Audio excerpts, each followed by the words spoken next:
Cameras ready? This stuff is different. Isn't it? I mean, we have to come all the way to California to find this? Yeah, I know. In 4, 3, 2. Here we are in Los Angeles, California with Michael J. Fox. I have to tell you, I think this is extraordinary. I meet you for the first time. We are sitting in Los Angeles, California, talking about casualties of war, and I'm clutching a bottle of something called Clearly Canadian. Yeah, right. Isn't that funny? There's something wrong here, I have Michael. it as well. Clearly Canadian. Do you think we're overdoing it? Yeah. Well, we Canadians tend to do that. You know, when you get out of.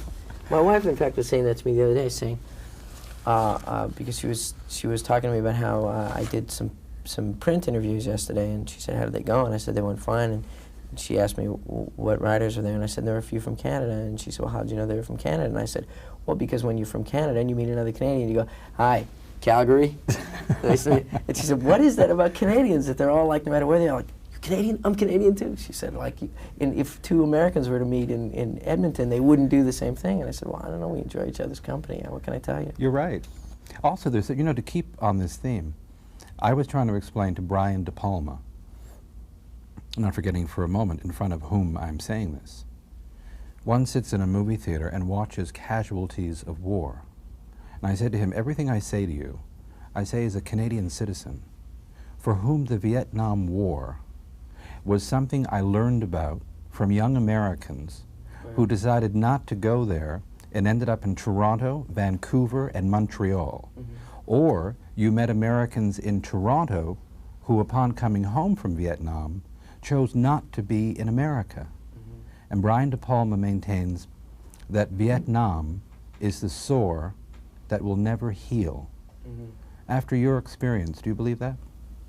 Oh, well, I absolutely do. I mean, you know, it actually reminds me of, and I hope I don't get too off it, and if I do, bring me back, but, you know, people have said to me, saw another Vietnam film, and they speak of it as if it were a genre of Vietnam, like a spaghetti western, a Vietnam film. The Vietnam films, the films that deal with Vietnam, are part of an incredibly painful process of re-examination on the part of America.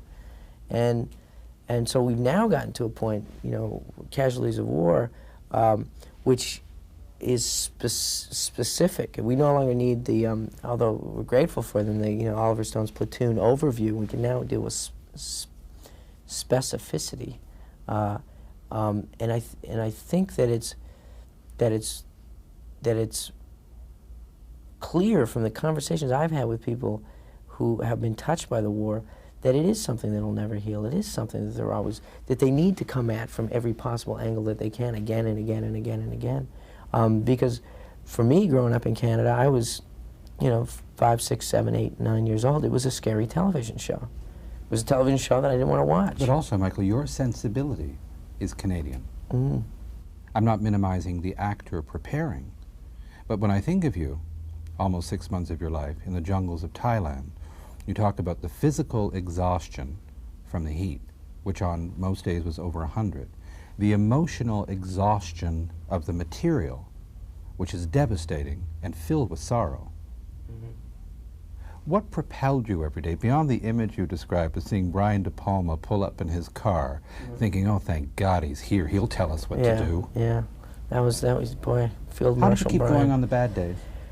You know, there are a lot of, you know, once you commit to a piece of material, you're in it all the way, and especially when you get on a plane and you fly for 18 hours and there you are, and you have to cling very, you know, fast to what brought you there in the first place, and you've done all that thinking ahead of time. I've done all the thinking about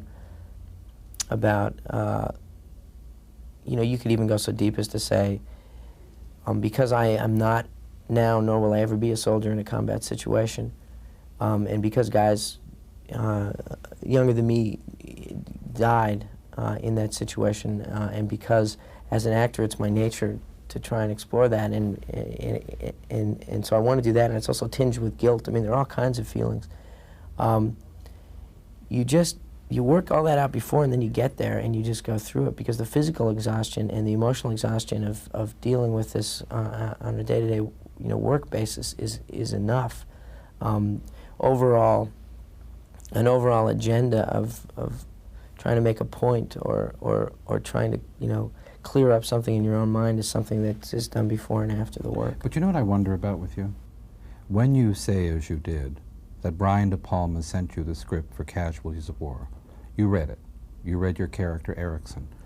And you said, it troubled me, it was disturbing, and I saw that there was no way I could possibly do it.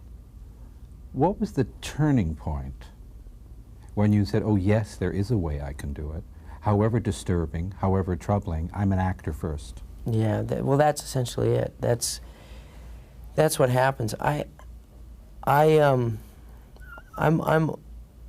know, I'm in this unique situation because I'm always reminded that there's a perception of me, and it's interesting because I never think of it, but I'm constantly reminded of it. But my basic modus operandi is to find material that is going to be interesting to do, and that ultimately will be a work that's worth something, and it isn't until after, you know, that after I'd read the script, I'd read it again, just the way when I saw the film I had to see it once and then see it again.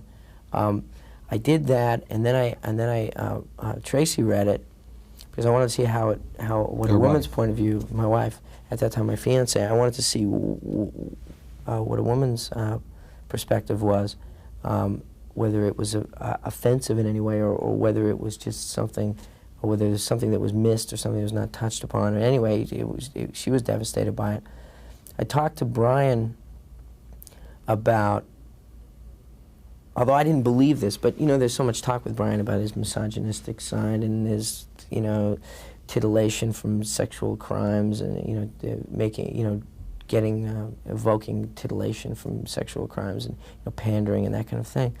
And I, in my conversation with him, it was very clear that he understood the responsibility of dealing with the horror of this rape, and that I was also concerned that in some way the cards would be, you know, the decks would be stacked to make you feel that there was an environmental alibi for these people, or you know, an alibi out of circumstance, that it's basically forgivable what they did because of they were these poor guys in this situation, and it was clear that that was not his point of view. That basically we're going to deal with this stuff. Let's be responsible, and let's do it in a way that is worthy of what's at stake. And what I didn't understand, even knowing Brian, until I started to do it, was that, you know, what I saw as a little morality play, as a little conscience piece, very intense, but very, you know, very emotional, very tight. He made into this epic film, You know, that which is so perception of you, fabulous. that perception of you, I think is a great piece of movie making.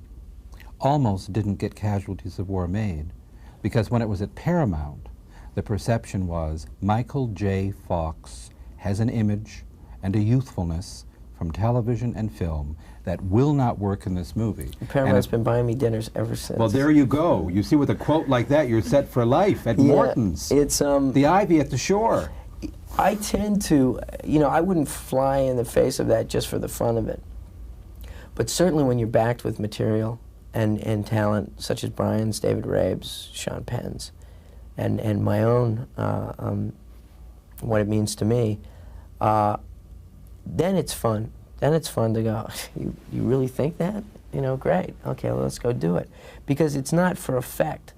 You know, I don't work for effect. I don't do it for effect. I mean, the things about, you know, what you get paid and, you know, whether people are going to like it, those are really apart from being there and doing it. You know, I'd said before I even went, you know, someone was talking about, you know, critics or something, and I said, you know, Bright Lights, Big City was going to open when I was going to be in Thailand, and they said, well, what do you expect from the critics? And I said, you know, I'm going to be up to my neck in malarial like slime with Sean Penn and Brian De Palma screaming at me. The last thing I really give about is like, you know, does David Hansen like me? You know, it's just not there, and I don't feel that way, and I feel so fortunate to have opportunities, and to know that if 10 movies down the road they pull the plug on me and say that was it, I didn't do 10 Secret of My Successes in a row. I didn't do 10 Back to the Futures in a row. I mixed it up a bit because it's my responsibility. You can't. If I really want to look myself in the eye and say you're an actor, as opposed to saying, well, you're a comedian, you're a shtick man, you're a whatever you are, if I really want to feel that I gave a shot at being an actor, I have to challenge myself and I have to do as many different things as I can. Other people's perceptions be damned. Let me just remind you that after what you described as 6 months of hell in the jungles of Thailand, you've done the finest piece of work on film you've done so far in your life. And I compliment you on Casualties of War. Oh, that's very nice. Thank you very much. Well, it would certainly be tough to go through that and look back at it now and go, God, we screwed it up. I love that that people don't, you know, that you could show this, you know, Brian's reaction when he screens the movie usually and people see it, then he walks down and goes, okay, let's party, let's go eat, because everybody is a wreck. The first time that I saw it, I sat and watched it, and then it was over and people came up to me and I was still sitting there and they said, what did you think? And I said, I don't know. And then they got worried and said, well, Michael, you were fine in it, you know, this, that, and the other. And I said, you know, and I had to watch it again a couple days later, and then I called up Brian, and that was the first time I called up Brian and said, this is amazing. And I did the same with Sean. But I for one of the few times in my life I lost myself up there.